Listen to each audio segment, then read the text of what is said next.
Jai Hind, Jai Bharat, and welcome to Dev Talks. This is Aadi Achint. So, me and General Prabdeep Singh, who's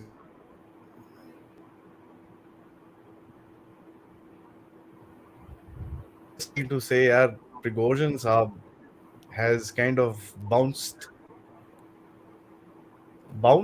or gone, or come, or played, or arrested, or future dead, or walking dead man. So many theories around. We don't know. My theory is a little different. I'm saying that some sort of thoda bahut kachra happened. Some advantage was taken. That's what I've been saying. But I am sure General Prabdeep Singh is going to put a new twist that will open our eyes even further. Sir, good evening and welcome to the show. Good evening, good to be back. I think it has been one of the most interesting, last couple of days in the entire history of the Ukraine war, where we had. I mean, let's talk of names that appeared. We're talking about Prigozhin, we're talking about Lukashenko, you're talking about Surovikin, you're talking about uh, the disappearance of. Budadev, Zaluzny, not heard. Budadev, not heard. Just a caricature came about. So then you have the General Gerasimov. So what I'm trying to come about is that big names have cropped up. Some have died their natural death, not being heard of. Some on the verge of being not heard of subsequently. But what happened? Let's take a recall actually uh, on what's happening on the ground. On the ground, the counteroffensive, so-called counteroffensive, the Ukrainian has actually gained a little bit of momentum. And interestingly, after the dam was destroyed and the riverbed and the ground dried up, that is the time that the Ukrainians have actually taken advantage of this and seized a lot of islands within this riverbed, as also have attempted and are in the process of gaining a foothold on the Russian side. There's one bridge called Antonov Bridge, which is partially destroyed, and they have captured a portion of it. And interestingly, though, it is believed that they have a foothold, and perhaps they feel, the Ukrainian feels that they will be able to push the Russians a little far from the bank and towards the main line of defense. Now, you must realize that when the water flooding happened, that the front line defenses, they were all inundated, and the Russians had to move back. So, was this inundation and the blowing up of the dam a part of this major plot? You called it, sir? Well, I believe that it was always a part of the game, and that is how a large number of pontoon bridges, etc., the boats, everything is coming into play at this particular moment. So, who blew up the dam seems to be rather very clear, at this particular moment. So that's one Yes. part that's happening. That's happening around, the area of Kherson. While the fighting is going around on a couple of fronts, four major places. The other important place is Avdiivka and also Bakhmut, where the Ukrainians are trying to push, and they have got further momentum after this so-called coup oblique unrest oblique mutiny which has taken place. So they've been more emboldened.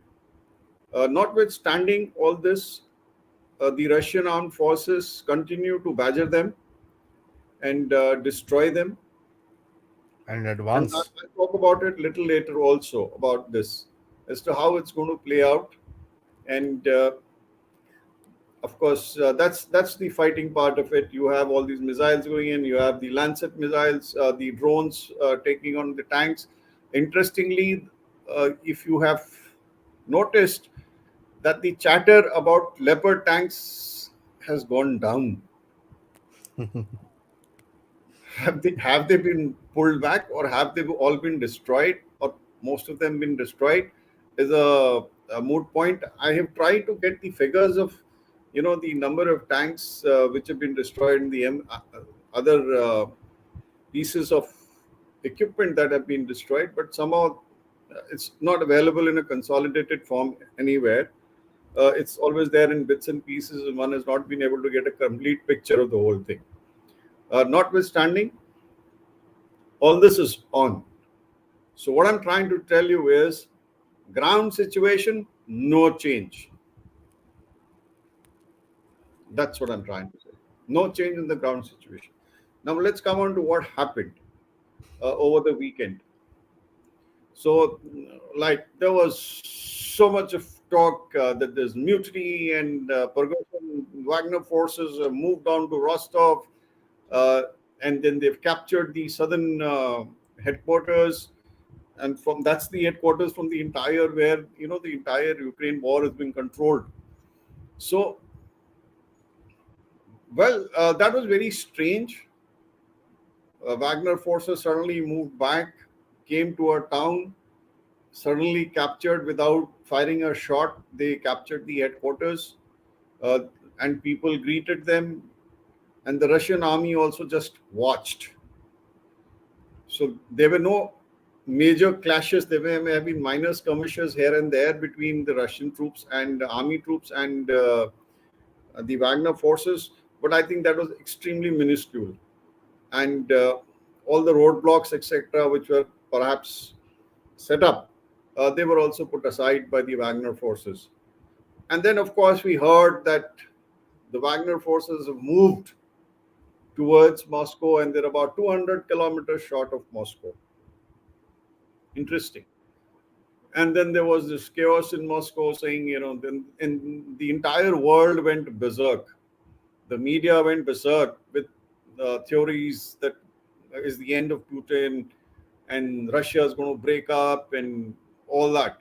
So, what amuses me is how fast that the Western media, and why only Western media, the rest of the world comes to conclusions as to what is going to happen. Russia's in dire straits, etc., etc. A friend of mine asked me, and I just turned around and said, uh, "Well, it's just a deception, or I used the word distraction. I said this is just a distraction.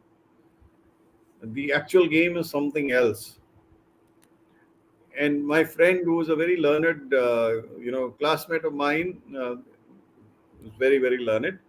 He turns around and says, "You seem to be having a very little understanding of the Russian armed forces in the military."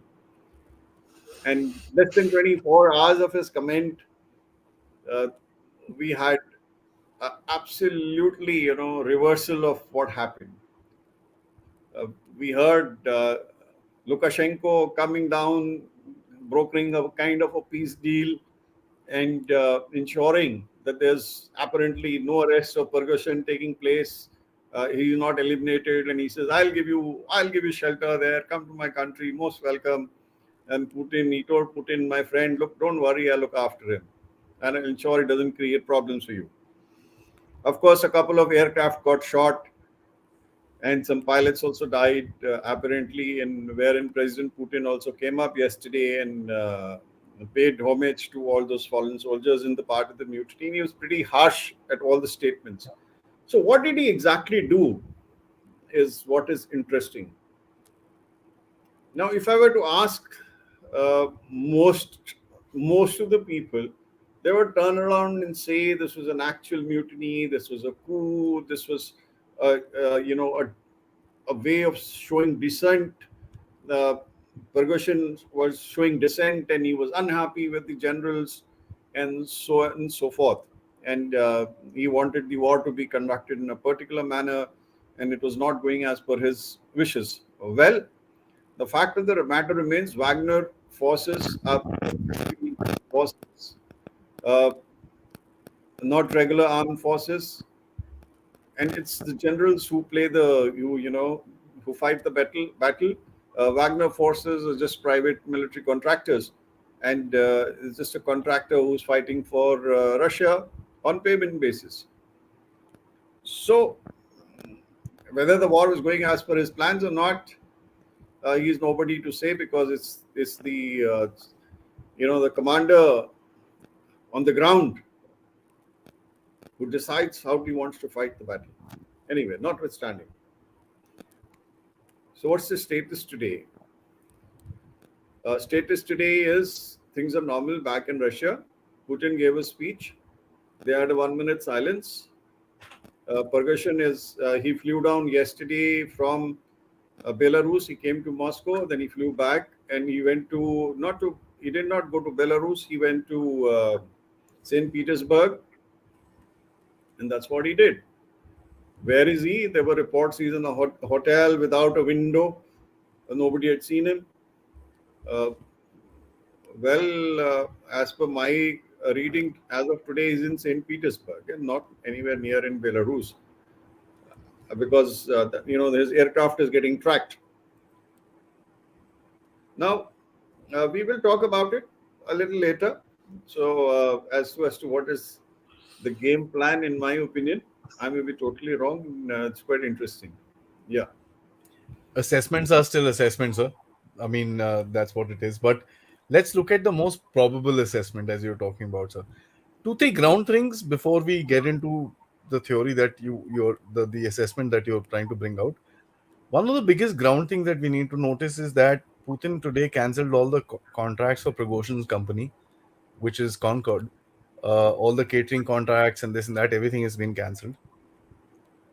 When we see that, that is looks like very hard action. Look the other way around.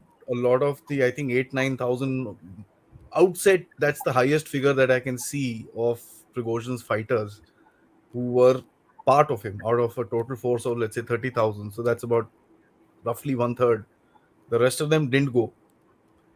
These 8-9,000 guys have been given, continue. You can join the Russian army or go back home. No problem. No questions asked. ठीक है. And the third thing is Lukashenko, which I am going to now call Putin's wild card. Yeah. Your comment, sir. A, the fact that the Wagner forces, the contracts have been cancelled. The contracts are for what? Are catering contracts. Prigozhin has been a chef. He was the private chef to Putin. And the Russian Right. army. And they are the ones who've taken the contract for feeding the Russian army. All right. So contracts can always be cancelled. And all these guys who have been perhaps said thank you very much are who? Are the ones who they would be chefs and all those people engaged in uh, cooking food and supplying food to the frontline soldiers. And I'm sure maybe they've come in and executed another contract with another company. I mean, contracts are always renewed, right? So uh, there was this case of the Wagner forces. They had asked that Wagner also Prigozhin should also sign a contract, and which he said, bullshit, I'm not going to sign a contract. And there was this rift about it. So basically, what it's all about money. And obviously, when you're playing by the book and you want to be right, contracts have to be signed. So maybe he was a bit immature in this front, and he did piss off the Russian government at this particular stage. Well, that's the contract part of it. Uh, Next, you made a statement is that some of these guys have been told the options given to Wagner forces, 25,000 or 26,000 or whatever is the figure, either go to Belarus, join the Russian armed forces, or say thank Bye-bye. you very much. So just keep this, just all those who are listening, and I'm going to factor in this very thing in a little later. So the choice given is go to Belarus, join the Russian armed forces, or say thank you. All right. Now come to Lukashenko. Lukashenko, as you said, is the wild card. I mean, he's the closest to Putin, right? He's recently got the tactical nuclear weapons on his soil. And when you got tactical nuclear weapons, you're not just getting the weapons, you're getting the people as well. So there is a command and control structure which would be in place. So I'm sure there is a senior officer who's controlling all those. It's just not that they have been left and given to him, or under they are part of his armed forces, Belarusian armed forces. I'm so sorry, they are not. They're deployed there. They're part of the Russian armed forces. They would be controlled and fired by the Russian armed forces. So what does that imply? You already have Russian troops in Belarus. And we also know when we go into the start of the war, way back Feb, when the war started, the Russian army came in through Belarus as well. The biggest wing came from there. Yes, they were the ones who headed for Kiev. They suffered whatever defeat. Many died, many suffered. The equipment, much of equipment was lost. But many went back. Where did they go? Belarus. They went back to Belarus. Was the entire equipment brought in? I'm sure, yes, 60% may have been destroyed, whatever was there, but at least 40% got back. Would the artillery have come in? Artillery is long range. I'm afraid they won't have come in. So what I'm trying to come to is, you have a reasonable presence of Russian armed forces in Belarus at the moment, including tactical nuclear weapons. And some of the conscripted soldiers, or Yeah, conscripted, or whatever, I mean, you want to call, yeah, recalled soldiers, called soldiers. whatever, they are there, but they are Russian. They're not Yeah, Belarusian. they're Belarusian, they're Russian. Russian. So we'll take that. Then comes this lot which is told, you don't want to go to Belarus. You guys, you stay put here. Join the Russian armed forces. We are part of it. We're going to absorb you. What does that mean? That today the Wagner forces, those who are going to go to Belarus and those going to stay, they've been split between two. Right? Some portion left here, some portion has to go. Now, why is this happening is what is important to know. There is a very wild theory, and unfortunately, there is collaboration from another intelligence agency, which of a country which supports what I'm just going to say. Even before I come to anything, I just want to tell you, if you study the map, if you blow up a map of Moscow, you have all these roads leading to Moscow. There are about 15, 20 roads from all directions, as is in any capital city, we have roads leading to Moscow, the capital city. So you have this road which is leading from Rostov all the way to Moscow. I think it's called the M5, M4. M4. M4. Now, if I am a part of the body of troops which wants to go to Belarus, I don't want to be in Russia. I want to go to Belarus. How do I go? You have to go around Ukraine. I am forced to go to Moscow first. You try and understand what I'm trying to say. You're forced to go to Moscow first, take the ring road, and then go towards, Kursk, and then you go on to hit the border of the Ukraine and Russian border, and perhaps you have to pass through a certain portion of Ukrainian territory before you enter uh, Belarus. Alternatively, you take another route and take a bigger detour and then land up in Minsk. So, what's going to happen? So, why was this big convoy 200 kilometers short of Moscow heading towards Moscow? I hope I'm trying to put across a point, and I hope it's getting understood. So there was this planned. This, in my opinion, is one of the. If it is, this is a theory. I mean, not written. It's just supported by MI6 uh, of the of the UK, of the United Kingdom, and I'm quite happy that there is somebody who's supporting that. This is one of the most well planned strategic deceptions being executed in this particular war. Some may agree, some may not agree. But this is my understanding. I want to position Wagner, I want to position more Russian troops in Belarus, like I did that prior to the war. Today, while I'm at war, every movement of mine, if I'm a Russian army, every movement of mine is under watch. So, how do I stage manage it? I have to have a reason for convoys moving towards Moscow. Create a I have, decoy.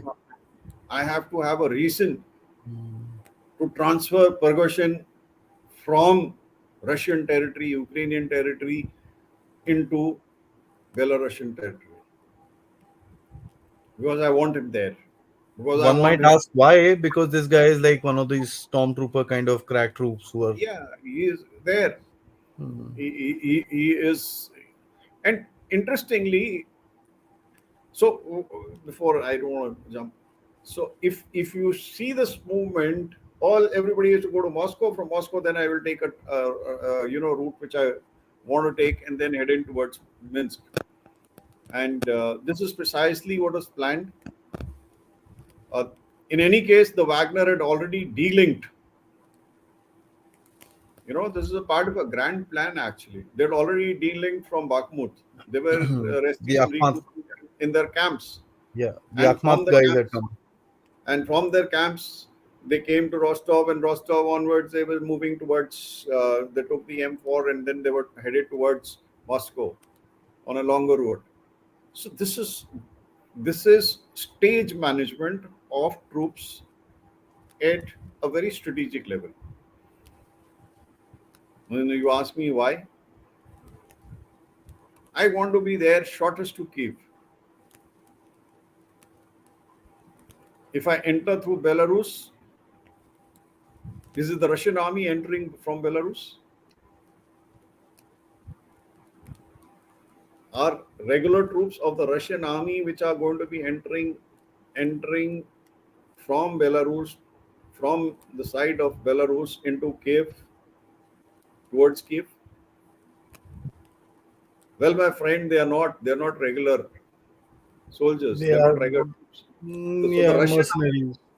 they're mercenary. They it was very interesting to read that these mercenaries comprise of Afghanis, Pakistanis, and today Nepalese are also headed there. So these are The mercenary British forces. Nepalese Gorkhas, by the way, the Yeah, British Nepalese Gorkhas are there. yeah. So what I'm trying to come to is that this force is not a regular force today, being portrayed not under control of Russia. It's a rogue army. So Belarus is Holy, not to blame if they walk out of Belarus and head towards Kiev. holy. You got my point? Belarus says, I don't know. I mean, these guys are rogue guys. I can't control them. They've headed towards Kiev. Something gone mad. These guys have gone mad. They I can't climbed stop. on their own capital. What can I do? They will climb here. Yes, They sir. wanted to. Oh my god, that I didn't think about. So and we also kept the Russians also kept a certain amount of crack troops with them, which will be let loose at a particular stage from the Russian side. So this is the entire game, in my opinion. And well, that's it. You got anything to ask? Ask me. I hope. I mean, I hope that was So this kind of now gels. there is a big heading that I put on the design. Surovikin arrested. How does he play into the picture now, sir? Who says he's been arrested? Moscow People, Times. Moscow as media. And Moscow Times, by the way, guys, is trending number one in India and the region as far as Twitter is concerned. So Yeah, it is trending, and all those who know, I don't know if you know that it doesn't actually originate from Moscow. I think it's some other country. It's Sweden or somewhere. hmm. So Moscow Times is not published by Moscow in Moscow, and it has always given a pro-West, you know, news in their Netherlands. paper. He's a Dutch guy, sir. Yeah, so these are Dutch guys. So that's what I'm saying is that it's not an origin. Moscow Times is not originated from Moscow. In hell, man. The second thing about it is the government has not given any statement about the arrest of Surovikin. Yesterday they said it's all rubbish. So the government says it's all rubbish. Today also I checked as late as about half an hour before we started as to whether there was any statement. They said no. They have.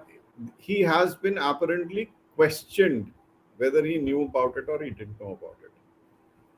Now I'll just give you another wild theory, which is very wild. What if Survokin is said, if you want to survive, you go and settle down and you also head for Belarus. You're no longer required in Russia, you go to Belarus. Don't you need a general there to coordinate the efforts? Especially with the nukes being there. Yes. So there you are, my friend. I mean,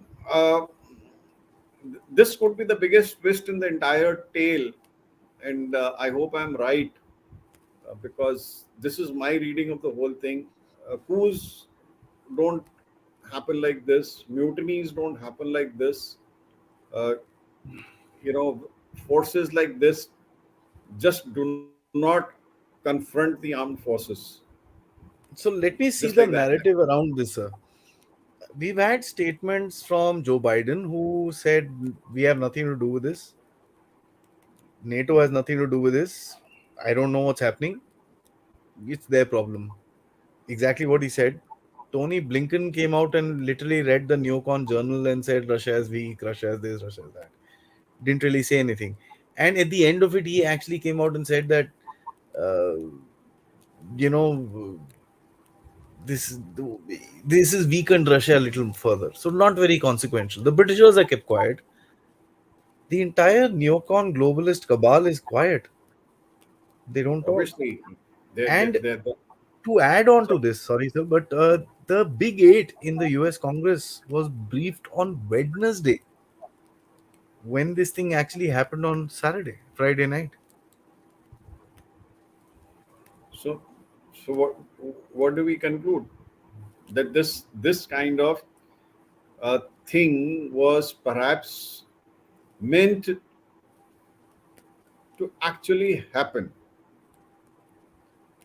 and friend Prigozhin being a mercenary force would have taken good amount of money from the American CIA or whatever, and then at the moment turned around and said, "Bloody guys, you think I'm going to let my country down?" That's, I mean, I find that quite plausible. And as a matter of fact, as a first reaction, I had said something like this. This guy is double So crossed. Yeah, so the Americans or the West, perhaps, I won't say just the Americans, the West perhaps thought that they could buy him out, which did not work out. And then they had to put up a show to show something was happening. After all, it involves money, right? So it's always 50% before and 50% afterwards. So at least they said, let me take the 50%. So this is how, in my opinion, would have played out. And let's see as to how it goes. I'm very keen to know because I'm actually keenly awaiting because what's going to happen. Few things you all must, if you recall, we did talk of Mr. Putin talking about a sanitary zone. Yeah. That is in view of the Belgorod incursion and the bombing which continues and the attacks which continue. And he said that we're going to go into Ukraine and establish at least a 20-kilometer corridor, a buffer zone, so that at least artillery cannot fire and disturb our this thing. So what does that mean? It means that there are plans to at least go in 20 kilometers in the areas on the north side of the border where they haven't entered as yet. So we will have a Sanitary. belt of 20 kilometers. You have a belt of 20 kilometers coming down, joining Donbass, the entire of those four oblasts, and then headed towards Odessa, complete control of the Black Sea. And who mans that, sir? Sorry? Who And mans to that? man that, I think they got adequate forces.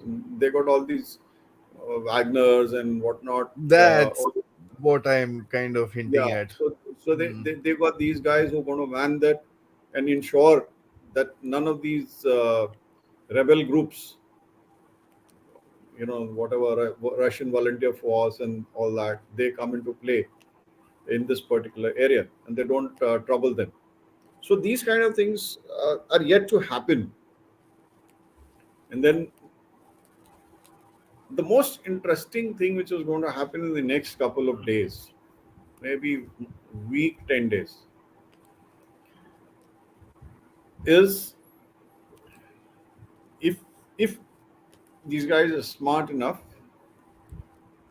they will let the Ukrainians apply and concentrate their entire lot of offensive forces because Ukraine has to prove that the counteroffensive is successful to some degree. uh, Because in view of this conference which is happening in Vilnius, in Lithuania, they are they have to show progress. Now, how do they show progress? They only can show progress if they have advanced a couple of kilometers and be Yeah, able to push back the Russians. So, if I were the Russian army, I'll pull back I a would little let, bit. I would pull back a little, draw them in west of the river, uh, east of the river, get them in, At the time of the conference, and let them concentrate their forces because, after all, they have to establish yeah, crossings and they have to cross through bridges and get into the side. And once they have got on this side and they're concentrated, that is the time I have them nice and proper with all that I have. this will be And I damn take easy. on and I take on all that they have got and they are bringing against Russia now, the Russian defenses, and they will be mauled at that particular time. And Badly. that is what Russia is waiting for. Russia is waiting for them to concentrate all the forces because at a certain point in time, if they want to achieve something, they have to concentrate forces, make a punch a hole in the defenses, and And strike then out exploit it. and Hmm. take out. Now, for that, they have to concentrate forces. And these guys lack the air defense, they lack the air force, air cover, and they will be nicely mauled. And you saw And what that's happened what, in that hotel in Kramatorsk, sir. yeah, that's what they did. Kramatorsk was again a very interesting one. I mean, they had good information. The Ukrainian armies lost about two generals. And 50. ranger tattoos, sir. Guys had ranger Yeah, yeah. tattoos. Yes, about 20 odd mercenaries. So these guys have all been trained there and kept there. So, uh, interestingly, I mean, I read in passing somewhere there are about 15,000 mercenaries from all over the world which have gathered in Ukraine and are going to be part of this offensive. 15,000. Not funny. And they're all from Africa, they're from Afghanistan, they're from all over the world. And they're already part and they're there. So trained I be- soldiers, ex-soldiers are already available there. So now the timing of this operation, Russia's waiting for them to do it, exact location, and that's where they'll be had. Now, once Ukraine has made its final punch, I mean, after all, if you it has to achieve something, it has to put in maximum. And once they do that and they get mauled, that that's it. means they have exhausted all the resources. Having exhausted all the resources, my friend Prigozhin will wake up in Belarus and walk in. Sing songs about Putin and walk in. I'm Putin's best friend. Yeah. So they will walk in. Now, this is also uh, in the backdrop, all this is happening in the backdrop of the Commonwealth of Poland, Lithuania, and Ukraine. उस पे आते So, हैं what, sir. I want to remind the viewers about something. Sorry, yeah, I want to yeah, remind the viewers about something that it was this channel with Sir who predicted the Belgorod thing, and this is 2 days before Belgorod actually happened. It is right here we predicted that something big is going to happen where it will disrupt the entire war, and sure enough, by the time the next Thursday came, the dam blew up. It is now here we are saying that this is now the battle plan of the Russians. And let's now see how this entire thing is going to open out, sir. Now, my question to you, sir, before we just branch out, ये जो अभी तक बोला है, the final blow is what you're talking about. And there are reports that the Russian army actually picked up the Kramatorsk targets because these stupid mercenaries were clicking selfies, eating pizzas, and drinking beer and writing their locations on top. So they started tracking, okay, there's a lot of movement in Kramatorsk, and tuck, finished. Sir, how this. Acha, by the way, the another fourth thing that we had predicted about Poland having interests within Western Ukraine and the Polish Lithuanian Commonwealth again has been spoken to about this channel. Today, sir, this is being spoken about in public. yes. So what is happening is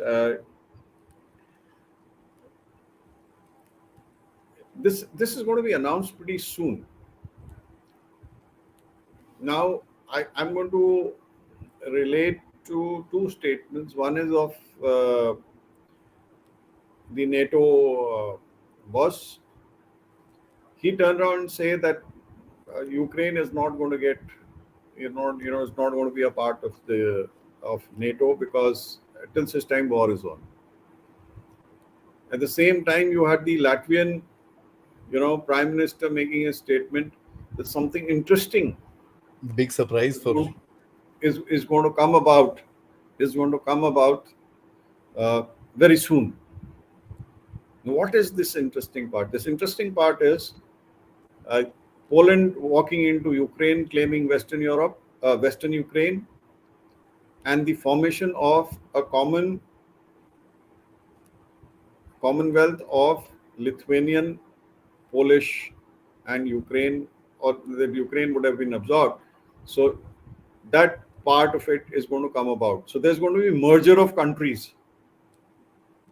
Which was an older thing. Polish Lithuanian Commonwealth is Yeah. very old. So there's going to be a merger of countries and dissolving of boundaries. Now, this is something unprecedented.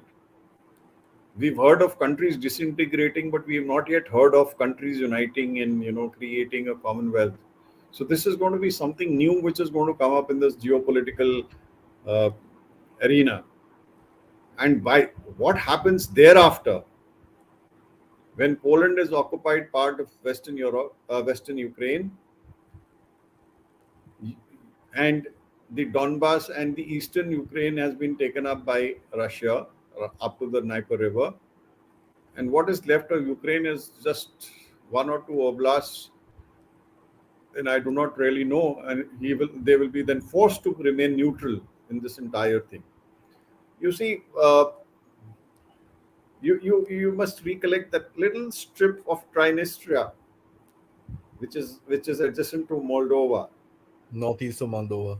northeast of Moldova, that runs north to south. Actually, now that is also Russian territory. It's with Russia. It's with Russia. The Russian armed forces existing there. So dynamics, the geopolitical dynamics are going to are going to change very soon. Now, if this kind of a thing is going to happen, obviously Russia is worried, and this is why what is happening in Belarus is what is happening. TNWs, prigozhin there, Wagner forces there, existing forces in Trinistria connecting up with uh, this thing. So you will find that the Ukraine is getting Mhm. bottled up from, or All getting a little sides. is getting a little squeeze from both sides. And let's see how it goes. But Now I'm the quite dip, now the deployment of nukes in Belarus actually makes sense, because you if NATO is going to be pushing forward in terms of the Poland Lithuania combination, you need a frontline defending state which has tactical nukes so that there is no sort of interference. That now makes sense. the other thing is TNWs start making sense because, and I'm sure this placement of Wagner forces in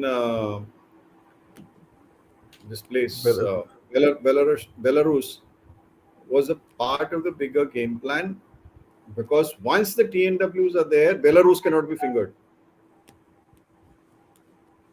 Now, the security of Belarus is heightened. The moment you place the TNWs in Belarus soil, no NATO country is going to, you know, take pangas, if I may just put it, with Belarus. So this is the kind of a guarantee the TNWs have provided to Belarus as also to Russia to execute what they want to execute. that's one heck of a dot connecting.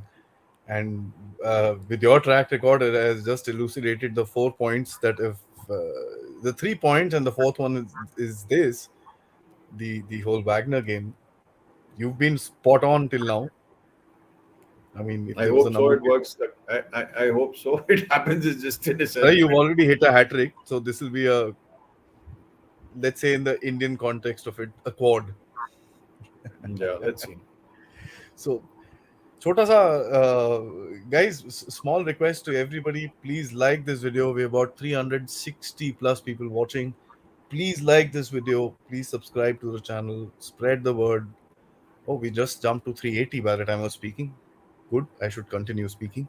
Uh, Jokes apart, like the video, subscribe.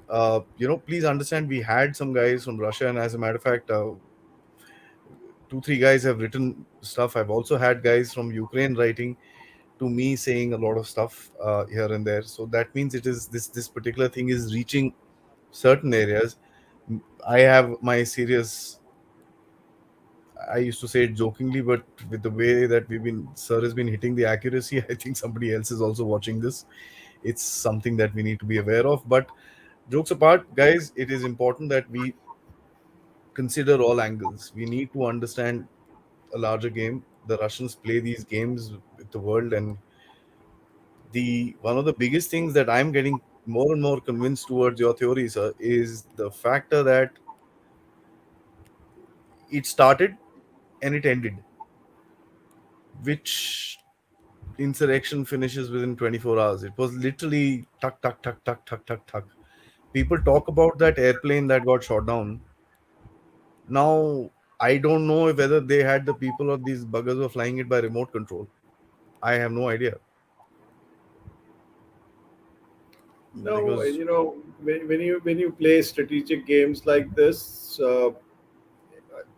incidentally, as a part of deception, whenever you carry out deception at a larger hmm, scale, at a strategic scale, a few sacrifices have to be made, a few losses have to be accepted in the interest of the larger picture. So, sacrificing a few lives, I'm sure, in this entire game for national interest and for deceiving the enemy, perhaps would be considered an order at a certain stage. Because deception, when it takes place, deception, what is deception? A deception is an act that must appear absolutely real. each step, yeah, of course. Yeah, each step and every action has to appear real. So if it does not appear real and if it gets caught, it's no deception. So it's guys like me. I don't know if I could be wrong, but that's what I feel, that it's a fantastic and a beautifully being executed deception plan. And whosoever is listening in, well, take it with a pinch of salt or take it otherwise. Oh, that's what I feel about it. No, the ground reality is what you're saying it is. There are, I mean, the Russians are, we know there are enough reports to state that the units that were there beyond the current official boundary of Russia, they've moved in inside the Ukrainian territories in terms of the Luhansk and Donetsk region. We know of tank deliveries that are happening in massive scales. We know of tactical ballistic missiles that are being delivered. We know of cruise missiles and drones, and we know of all that equipment being brought into the front line by the Russians, and we can see the videos coming out pretty much every day. So I'm, kind of. We know that there is going to be a Russian hit back. So before I hit back, a great deception. Well, it does make a lot of sense. So let's get into some questions, guys. As I was saying, like, subscribe. You can contribute to the Dev Talks efforts. The QR code is up there, or you can become a member or send us a super sticker or super chat. Please don't forget, as I said, please like. Very, very critical. We've got a large number of people watching. Can I? We've got 125 likes and about 360 plus people watching. So please increase so that we reach a larger audience. First question, Ishan. Thank you so much. Jay Insa, reports say that there were camps being built in Belarus, each one of them being able to house 8,000 troops. As Wagner was going to be officially disbanded on the July 1st, West plan to sanction Wagner also cancelled. Your thoughts? Yeah, that's right. I mean, why would the camps be built? The camps are being built for a particular reason. And after all, if you're going to move troops, additional troops, to the tune of about, you mentioned 8,000 troops, and I'm sure 8,000 troops is a two brigades worth equivalent force. So, or a divisional minus kind of a force, which is going to be available there. And over a period of time, more camps would come up. And what I have just enunciated is not something just going to happen overnight. It's going to happen, in stages.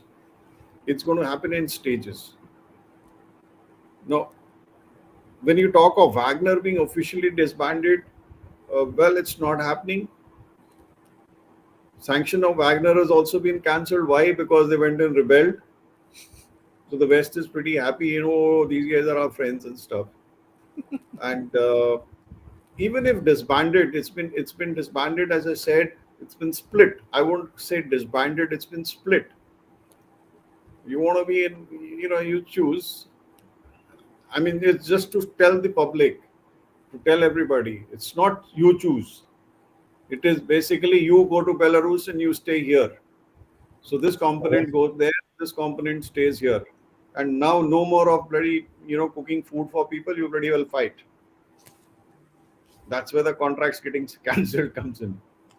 No Wagner, you bloody well fight. No cooking food. You're also in battle. So this is the game. And well, that's what I think it should play out the way I think it will play out. Thanks, Ishan. Thanks for your question. fantastic. I mean, Russians have Wagner, Americans have Blackwater. I know this is your favorite question, sir, so I'm bringing this up. Why has Blackwater not deployed to try and turn the conflict in favor of Ukraine, or it has, and just is a well kept secret? Can I also add a question which I know you will appreciate, sir? What in the world is Blackwater doing in Ukraine? You see, if you think that Blackwater's involved, I'm afraid there is no mention of Blackwater getting involved into the Ukraine. For a very simple reason, the Americans uh, would not want to be officially recognized as having participated uh, in the war directly or through proxy, that is Blackwater.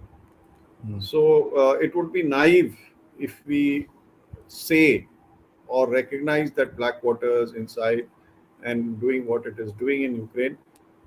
The, I think Blackwater not involved directly, maybe involved.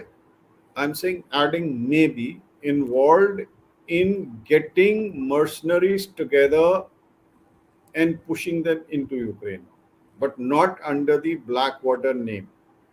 I'm sure they have some pseudo agency which is running, and it would not happen. If the Americans would not be so stupid.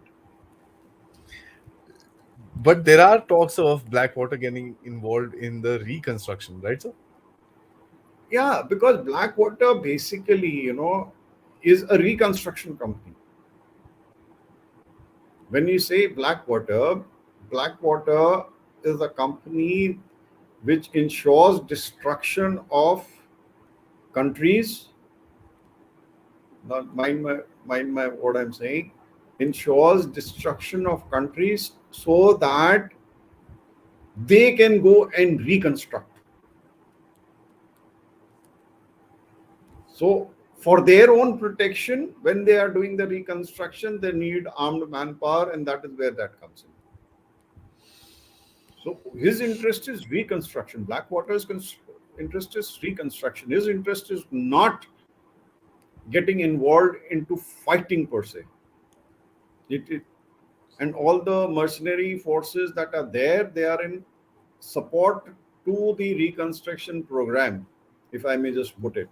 Hmm, hmm, hmm. And trust me, I would also like to do some reconstruction in Ukraine and make a billion or so. Let's make a firm, sir. Let's make a I company, guys. Let's get together, make a company, huh? Ukraine Reconstruction Private Limited. Yeah, yeah, why not? I mean, America that's is what going to they. be doling out money for this post the Yeah, war. if So somebody is smart enough, in the industry here in India, they should also be, thinking in those terms. I mean, the China I would if I were in the telecom industry. I would if I were in the what do you cement call, and steel and the railway construction and yeah, road yeah. construction and things like that. Yeah.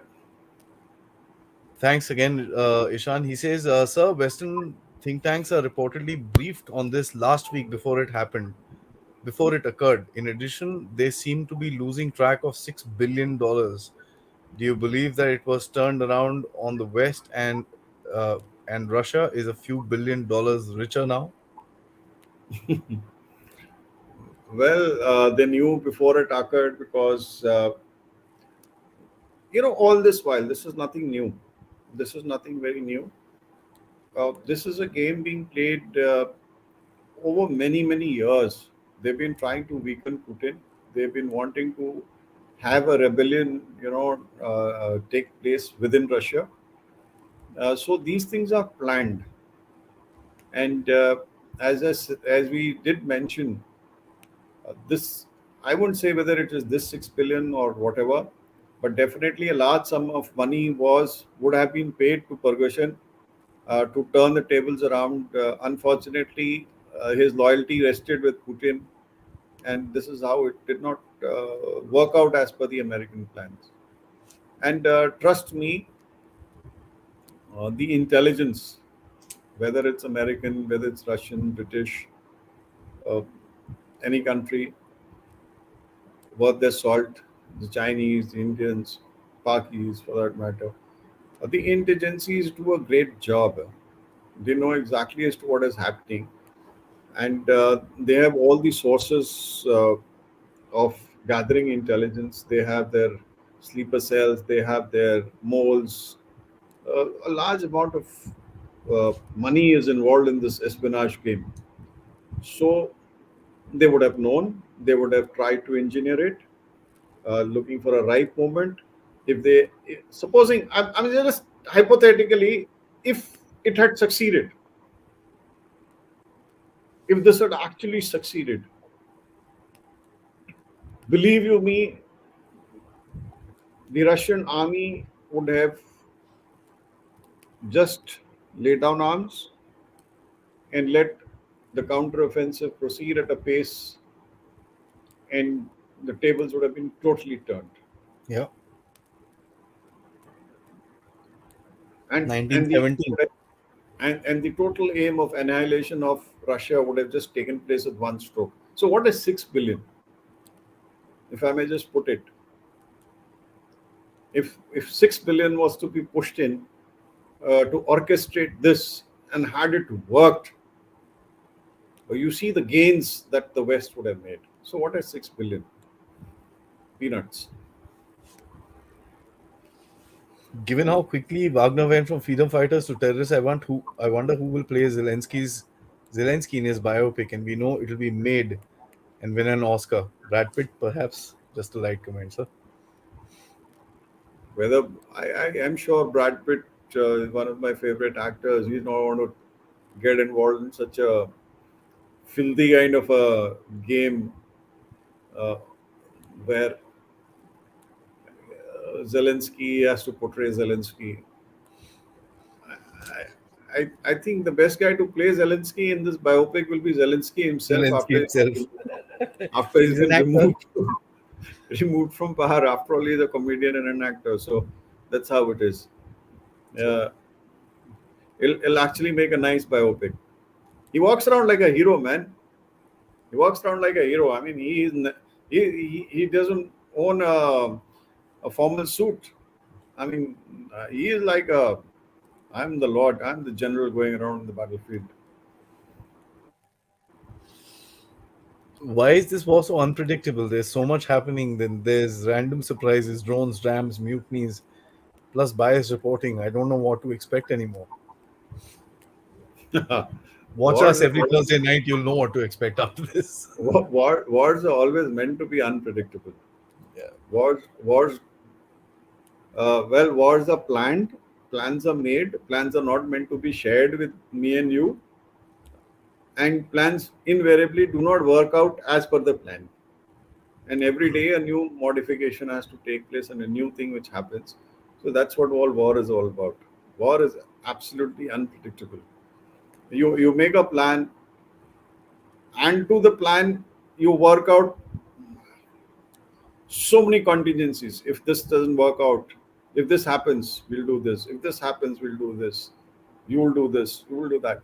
I mean, that's what war gaming is all about. And trust me, you all not in uniform or who've not donned the uniform, uh, war or planning a war or executing a war uh, is is so complex, and it's not understood by most, and it requires tremendous amount of coordination. It requires tremendous amounts of ifs and buts to be considered. So when you say that I don't know what to expect anymore, believe you me, that's what the fog of war is, because you really won't know what to expect. That's why it's called the fog of war. For all those fighting in the war, they also don't know what to expect, what's going to happen next. So this is all part of fog of war. So you're not alone, my friend. They just asked, so do you think there will be more such dramas happening in the war as 2024 US election approaches? Will Biden try to extract some political mileage out of this for 2024? Very good question, Chet. Tejas, thanks, because this was somewhat slipping out of my mind today. 2024 is a crucial year for the United States. The US has to prove itself. The US economy is down. They are in a huge amount of debt. Germany is down in the dumps. It's hitting recession, Yeah. right? UK, they're in the same boat as they were earlier. They're just shooting from the hip, whether it was friend Boris Johnson, whether it is our Rishi. friend Rishi Sunak. So they're all fighting. They're all firing from the hip. They're not taking any aim fires. They're just firing. So when you look at UK, when you look at Germany, you look at United States, France to some extent. So this particular war today, then the NATO, General Secretary, he also has to go. He has to be replaced. So there is tussle within the NATO. There is so this drama will continue and will have a tremendous amount of effect on the outcome of the US elections. Uh, and they will push and they will push and they will push till the last Ukrainian is killed. And beyond that, they have got these 15,000 mercenaries which they have gathered from all over the world, and they will have them slaughtered as well. So all this is politically motivated, and it could go either way for Mr. Biden. And yes, there is a lot of drama involved. Thank you. Last few, sir. Yeah. Uh, just run through Ishan.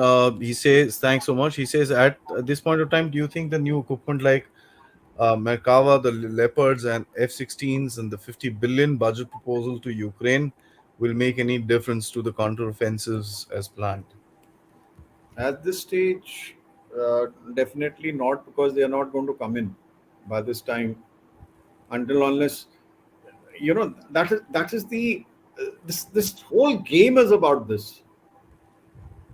Russia wants the offensive to be launched soonest, before all this arrives. So he wants to give them an opportunity. You move in before I thram you. The West wants to delay it till such time all this arrives. So this is the cat and mouse game which is on at the moment. So what you're saying is, firstly, if these leopards and F-16s and all that equipment comes in, it, it's always the man behind the equipment. I mean, equipment you can always provide everything to a person, but if he doesn't know how to use it, he may be able to drive it, he may be able to load it and fire it, but a tactical employment or employment in the battlefield is a totally different thing. And the joint arms concept, etc., they are very, very intricate processes. You should be able, if you're supposing you're in a tank, you should be able to communicate with the F-16 on top, or with the attack hector, And send him data and receive or, it or, also. or with the guy who's manning the drone. So Yeah. all this communication setups, air defense umbrellas, all this, it's very, very intricate. It's not so easy. Electronic warfare is part of the EM spectrum. The frequencies have to be allocated. Oh, there's a huge, huge setup which goes into fighting a battle. Uh, this kind of battle is World War One basically. Sir, do you think after the Polish-Lithuanian merger, maybe even Belarus will also merge with Russia? There were anyway rumors that Putin might merge Belarus by 2024 or the next election cycle. I disagree at the moment. As of today, I would disagree because then actually Belarus is Rus. It's Russia. Bela, It's Belarus. Yeah. Bielorussia, Yeah. So White Russia. yeah. So not happening really because Russia at the moment does not seem to be having that kind of this thing. Perhaps once it's gotten Ukraine, then it will merge. If it goes up to the borders, reaches those borders, then perhaps we may be thinking about it. As of today, I would not.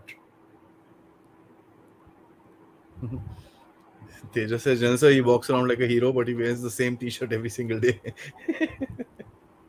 Yeah, he's taken the cue from these big guys who don't want to decide. That's become a part of his uniform. I mean, he wants to identify with the soldiers. That's how it is. I mean, that's Endgame is Arctic states who want to make money are America, Canada, Sweden, Finland, and China. Uh, some kind of convergence of interest there. Hence, West is not backing down. Yes, you come down to what I always conclude with. It's It's all all about about the Arctic Sea. It's all about the Arctic Circle. Who the uh, battlefield.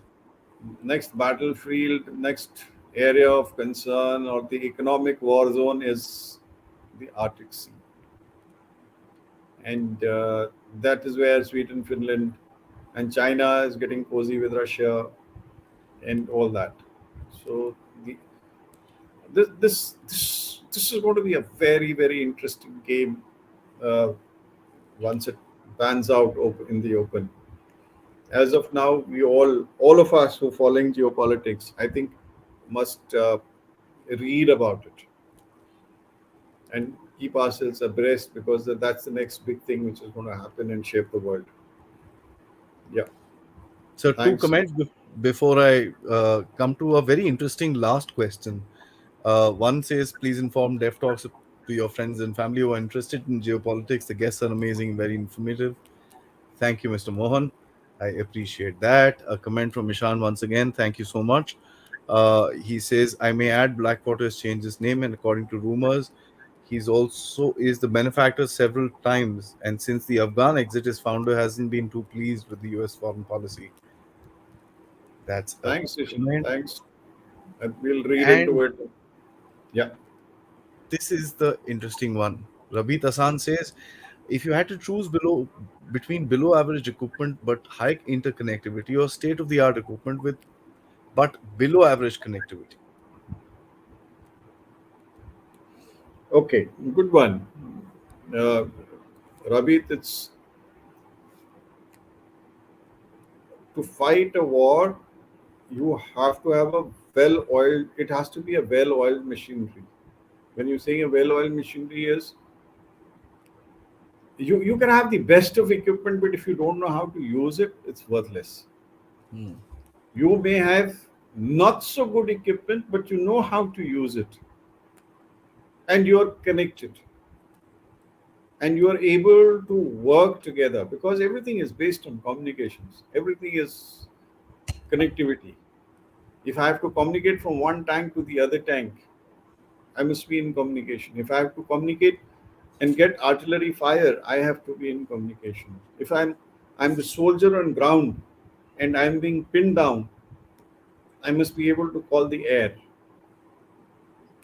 So a sol a fighting a fighting fit organization may not have the best of equipment, but if it is well oiled, well tuned, well practiced, definitely it would succeed much more than somebody who's got better equipment and but is not coordinated. I must say, sir, this one we've done past couple of shows have been quite eye opening, and this is something that we've been hearing from our networks as well. But this is going to be a very interesting show. But because I feel we are coming to a point where things might just happen, and things could happen anytime very, very soon in the future, as you've kind of very rightly brought out. And grateful to you for actually doing the analysis and coming up with a very clear understanding, if I may, because uh, I could always feel that this could be some kind of a Russian styled protest. Uh, I guess some of the soldiers were doing that because they were obviously brainwashed. So partly, I think I am, right. But of course, not every soldier would have been told great big deception, guys, as you very clearly said. So there are some soldiers who would have kind of rebelled, because I do follow a couple of these Wagner channels, and they were not very happy when the deal was signed. But the larger game plan, of course, is not decided by that one soldier who's unhappy on the battlefield. It's not how it works. The larger game plan is decided by the big boys sitting in Moscow. And I think if Lukashenko is watching this, he's going to be very happy sitting in Belarus as well today. So game is changing, and it's going to be an interesting coming week as the Ukrainians try and push forward their offensive through Kherson. And by the way, I forgot, this is something again we had spoken about when the dam had busted. You had said once the water drains out, this area is is it's dry and it's free to go. So it's been quite a learning experience. Thank you so much, sir. One thing we haven't touched today, and which is Sir, critical, and why don't you, sir? is in the news, is the Zaporozhye nuclear plant in the so-called planned Yeah, attack. Yeah. So we'll leave it at that. That we can discuss when it happens and and if it happens, you're saying if, sir? if and when. But because that is something which is actually very crucial, Yeah, and if it happens, may change the direction of the entire conflict. With a single incident blown up, cause large number of casualties, and uh, a reaction from the world. Uh, so that is something which we didn't talk about, but just so I thought that instead of missing it out, I may just mention it, that we absolutely, got sir. to factor that, and that's that may, if it happens, prove to be the turning point in this conflict. Actually, In the you mentioned second, it last time that these Ukrainians have been talking about it too often, yeah, and you said that you and fear a attack. yeah. So the second thing we haven't spoken about is what the Pope. The Pope has is trying to engineer a peace agreement, and this this Lithuanian Polish Commonwealth is also a part of a suggestion of the Pope per se. So all these two things is we haven't really talked about, but notwithstanding, just keep this in your mind, and next time we shall maybe cover this also. Absolutely. I mean, I'm not sure if I have any comments on what the Pope is doing, but I hope the nuclear power plant remains safe, because uh, that's dangerous. We've had enough games in this war. We But fight there's too amongst much each of other. chatter. There's too much Too of much. chatter, and the Ukrainians are already practicing wearing NBC suits, and all that precautionary measures are being taken. So So what scares they me is Lindsey Graham and Max Blumenthal putting up a Senate resolution saying that if that thing is attacked, we should use nuclear weapons against Russia. So that's so then these are the things, because there are a lot of crafty people in the game, and if it becomes unethical, then it takes a twist. Anyway, notwithstanding, it's been interesting. It's been an interesting episode, and thank you very much for all those who've been watching. And thanks for all your questions. I hope I was able to, answer them. Thank you very much. Far beyond that, sir. Far beyond that. Let me assure you. We'll We catch up next week, next Thursday next once week. again. Jai Hind, sir. Bye. Take care. Thanks. Thank you, guys. See you next Thursday. Tomorrow evening, we'll be doing a show with General Prabdeep Singh on the defense technologies and some other stuff that I will put out in the morning. Till then, Jai Hind. Good night.